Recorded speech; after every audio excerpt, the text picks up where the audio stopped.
What's up, party people, and welcome back to my channel. So today I'll be sharing with you guys my top 5 dupes that are just as good, if not better, than their higher end counterparts. I've done tons of dupe videos on my channel. I even have an entire dupe dead or better series, but I am going to link my dupe playlist at the end of this video in the outro, so you can just click on it straight from this video, or you can go to my homepage and you can check out my playlist, or scroll all the way down my homepage and you'll actually see it at the bottom. There are a few of the higher end products I'm talking about today that I actually don't have on me, but I have tried them before in the past. I just didn't like them enough to actually keep them. So yeah, just goes to show you that the dupes actually are better because I actually kept them. I also haven't put any of these products into like a side-by-side comparison video. You may have heard me talk about them here and there kind of randomly, but as far as talking about them in an exclusive dupe video, I haven't done that yet, so it's fresh and new. So before we get started, if you're new here, hello and welcome to my channel. My name is Ashley. I post videos twice a week. We talk about everything from makeup to skincare to hair care, all things beauty, all in one place. Make sure you go ahead and subscribe to my channel and stick around, and also turn your bell on so that you never miss a beat. While it's fresh on your mind, go ahead and give this video a thumbs up if you enjoy dupe videos and if you want to see more like it.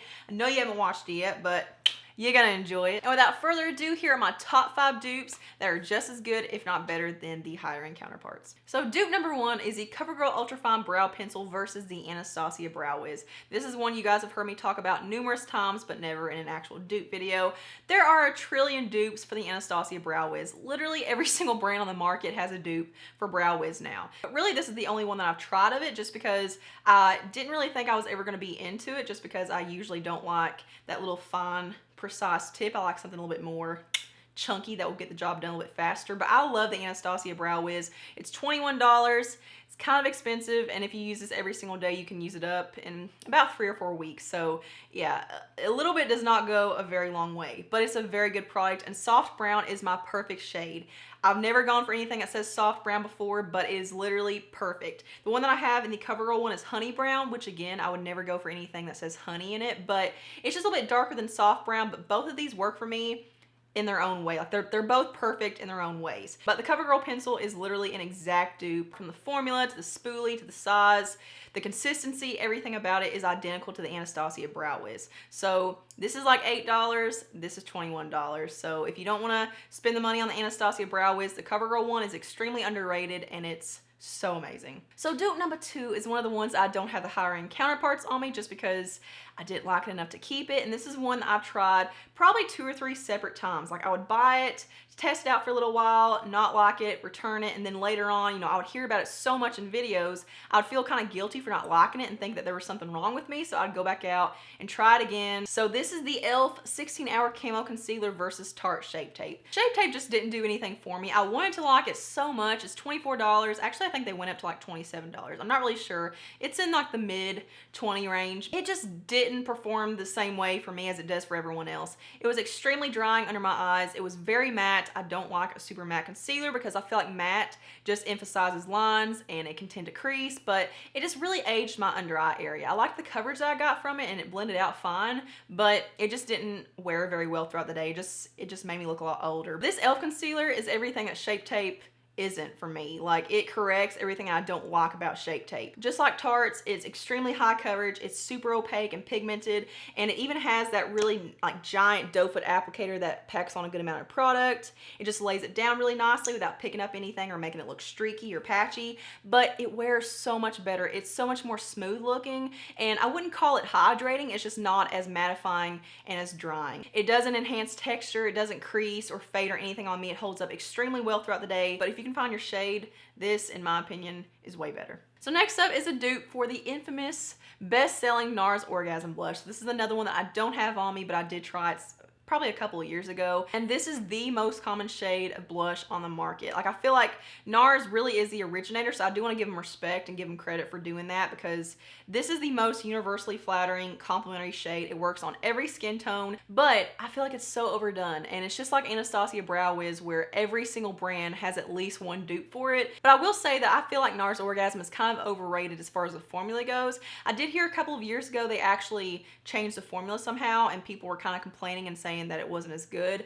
I don't know. I tried the newer formula, which I didn't like. I felt like it was really dry. So the dupe that I'm gonna show you is one that you probably haven't heard of, and I haven't really shown it a whole lot on my channel. It's kind of one of those things I use off camera behind the scenes, but there was never really a reason to put it into a video I don't really know why. So this is the Collab Beauty Soft Spot Sheer Blush in the shade First Base. This is $12. You can find this line at Sally's Beauty. And I feel like this one really captures the essence of what NARS Orgasm used to be. So here's what it looks like. It's definitely more of a dry formula. It's not overly pigmented. It's not super soft or anything. Like whenever you look at it, it's kind of underwhelming, but it's definitely that exact same pinky coral with a gold shimmer. To me, it's just an exact dupe for NARS Orgasm, but in my opinion, it's way better than the newer formula, and no one ever talks about it. Next up is a dupe for the Too Faced Lip Injection Extreme, which is just a clear lip plumper. It's very tingly. It gives you that very like numbing sensation. I love it. I mean, does it actually plump? No, but I love feeling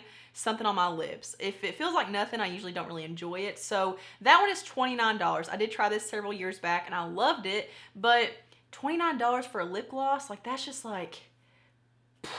So I found a dupe for it with the Ulta Lip Plumping Transformation Top Coat. This is $10. I got mine for $9, so they must have gone up on their price. But this is just a clear lip gloss, just like the Too Faced one. It looks pink, but it's just because I've been mixing it with a lot of different things. But it definitely has a different applicator than the Too Faced one. I believe the Too Faced one is a doe foot, and this one is a brush tip applicator.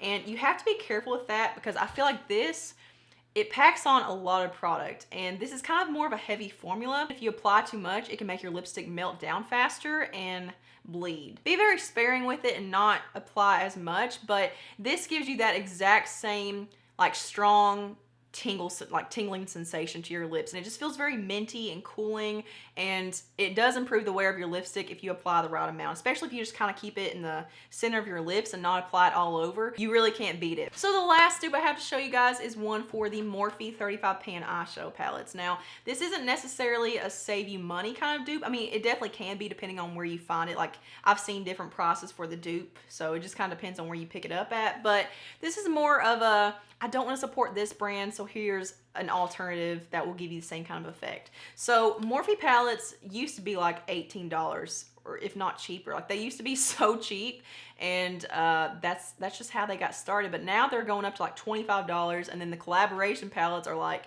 upwards of like $35. And I do love my 35V palette. This is really the only one that I've tried in the past, I don't know, 5 or 6 years that's really wowed me. I feel like they got to a point where their eyeshadow palettes, they were just like 35 shades of the same 5 tones. Like you would have like 10 different bronze shades, 10 different browns, 10 different tan shades, and it's so monotonous and redundant. So the 35V is the first one that really struck my eye that there was actually some variety in here. But I understand, once again, that not everyone wants to support Morphe. I'm not the biggest supporter of them. So I'm coming at you with the Cara Beauty 35 pan eyeshadow palettes. This, in my opinion, is what Morphe used to be, but better. And these palettes are about $13 depending on where you find them. I have seen some places where they're about 20 some dollars, like $22. So that's about the same price as the Morphe palettes, a little bit less. But on the Arcade House website, these are usually always about $13, about $12.99.